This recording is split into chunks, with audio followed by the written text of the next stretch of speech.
तिसरा दिवस आहे, मोठ्या संख्येने तरुणाई येते. कशा प्रकारे पाहताय तुम्ही? सुद्धा पाहणी केलेली आहे, पहिली प्रतिक्रिया काय आहे? मला खूप आनंद आहे की आपण वेव सारखा हा उपक्रम राबवला आहे. आज त्याचा तिसरा दिवस आहे आणि मला वाटतं जर आपण पूर्ण वेगवेगळ्या कंट्रीज देशांकडनं शिकलो तर मला वाटतं जे आर्ट म्युझिक फॉर्म आहे ही एक अशी भाषा आहे जी कोणत्याही भाषेच्या वर आहे, ती डायरेक्ट जाऊन मनाला भिडते. तर वेव्हचा हा तिसरा दिवस आहे, पण यांनी महाराष्ट्रातच खळबळ निर्माण नाही केलेली आहे, देशात आणि पूर्ण विश्वात निर्माण केलेली आहे.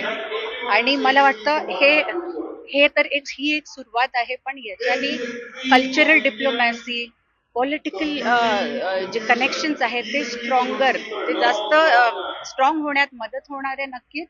आणि जे आपले आर्टिस्ट आहे, आपलं जे फोक म्युझिक असेल, रिजनल, क्लासिकल, त्याला पण एक छान प्लॅटफॉर्म मिळालेला आहे टू गो ग्लोबल. कारण आता to go global we need the strength of our culture, आणि ते कल्चर आपल्याला इथल्या वेगवेगळ्या स्टेशन्स मधनं दिसून येतं. मॅम ऍक्च्युली एकीकडे पीएमच्या हस्ते याचं ओपनिंग झालं, सगळी स्टारकास्ट आपण पाहिली, रजनीकांत पासून सर्व लोक आलेले होते. उद्योजकांनी सुद्धा कौतुक केलं अंबानी सारख्या. मात्र ऑपोजिशन ज्या प्रकारे टीका करतात की 9 तास नटी नट्यांसोबत पंतप्रधान थांबले होते, त्यांना देशाची चिंता नाही का? त्याला काय उत्तर द्याल? त्यांना मी म्हणेन, तुम्ही जमैकन इकॉनॉमी पहा, तुम्ही साऊथ कोरियनचं के पॉप पहा. ह्या सगळ्या म्युझिकल एंडेवर्सनी त्या देशांना इतकं सारं टुरिझम दिलंय. त्यांच्या लँग्वेज मध्ये इंटरेस्ट घेतलाय लोकांनी. त्यांची लँग्वेज कळत नाही पण त्यांचं म्युझिक त्यांना कळतं, त्याच्यामुळे लँग्वेज शिकतायत. त्यांचे 2 लाख पेक्षा जास्त लोक के पॉप मुळे लँग्वेज जास्त शिकतायत. कॅरिबियन नेशन आहे आपला जमैका, छोटासा नेशन आहे, त्याच्यात रेगे म्युझिकमुळे तो फेमस झाला. आज टुरिझमच्या भरोशावर असे देश जगतायत. तर आपल्याला गरज आहे की नाही इकॉनॉमिक डेव्हलपमेंटची, आर्थिक दृष्ट्या सुदृढ व्हायची, तर त्याच्यात कोणतंही आपल्याला ऑप्शन दिसलं तर ते मागे नको ठेवायला. म्युझिक, कला, नाटक हे जे आहे ऑप्शन, ते खूप मोठं ऑप्शन आहे, ज्यांनी आपल्याला टुरिझम मिळतं, कल्चरल टुरिझम मिळतं, आणि ते आपल्याला एक्सप्लोर करत राहायला पाहिजे. आणि ह्या लोकांना नीट पॉलिसीजच्या द्वारा सपोर्टही करायला पाहिजे, जे मोदीजी करतायत त्याचा मला आनंद आहे. कौतुक देवेंद्रजींचं खूप झालं या न्यूजमुळे.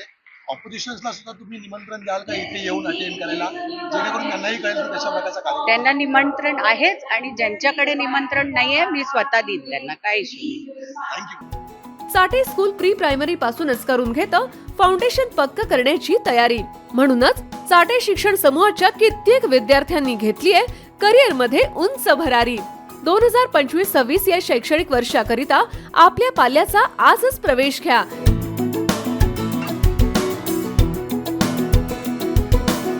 प्रवेशासाठी पत्ता Shri park society, Balaji hospital समोर, खराडी बायपास, पुणे 14. संपर्क क्रमांक 9372619453 किंवा 9372619483 किंवा 9372619484. फाउंडेशन उत्तम, प्रगती सर्वोत्तम. साठे फाउंडेशन, नो टेन्शन.